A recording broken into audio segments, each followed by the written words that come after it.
guys, Healthy You by Maura here. I just want to say thank you so much for being here and supporting my channel. I also want to introduce myself if you're new here. My name is Maura and I have 2 bachelors, one in human nutrition and the second in dietetics. I am finishing up my master's degree so I can be a certified public health professional as well as a registered dietitian.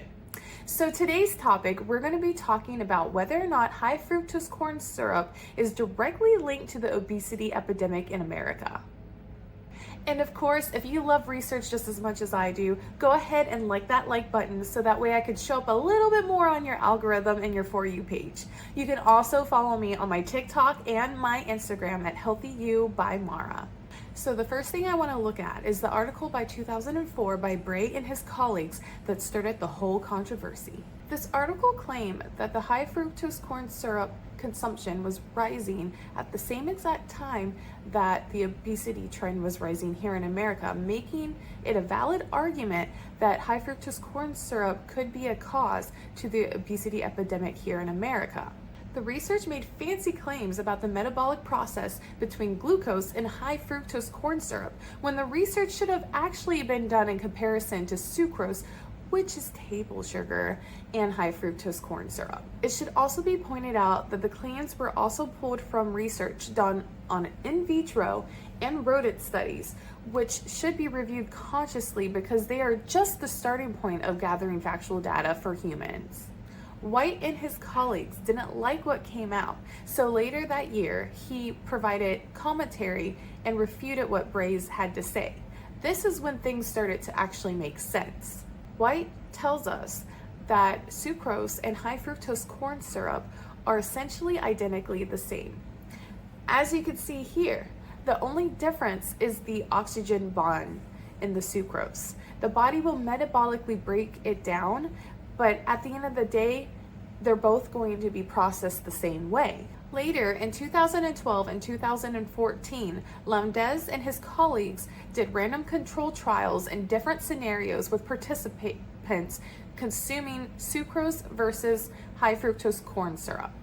The results were aiming to see if there was any difference in lipid profiles and weight gain, but it was concluded that there was no difference between sucrose and high fructose corn syrup. They also noted that the rise in obesity did not look the same as the consumption of high fructose corn syrup, as consumption has gone down since the articles initially came out. So the conclusion of this was that obesity was more so related to overall calorie intake versus specific types of sugars that were being intaked. Now, this isn't saying go out and eat all the sugar that you want. It's just showing that there is no metabolic difference between sucrose and high fructose corn syrup. What it's basically saying that it's more about the overall diet and how it contributes to body composition. It's also important to note that obesity is a very complex condition and there's more contributing factors than simply one ingredient. So what should we be looking at when it comes to obesity in America? Well, the answer is the social determinants of health. These are 5 different domains that public health professionals look at that play a contributing role to different types of chronic disease and health outcomes. Haved and his colleagues in 2012 pointed out that there was a 15% to 70% increase in those individuals being negatively impacted by the social determinants of health in obesity. This shows the intertwining and the complexity of this chronic disease on individuals. So in conclusion, no, high fructose corn syrup is not directly linked to the obesity epidemic. But as a dietitian, of course, I want to throw you the dietary guidelines for America for consuming added sugar, which is less than 10%. You should also take individual considerations when making these changes to your diet or working with a dietitian to know what you actually need. At the end of the day, obesity is a complex condition and it's a journey for many, and it's hard to pinpoint one thing that might be contributing to it. This is why the social determinants of health and public health researchers need to start looking at these components in order to come to better conclusions or individual conclusions on why these people are having higher prevalences of obesity. So that being said, I just want to say thank you so much for listening.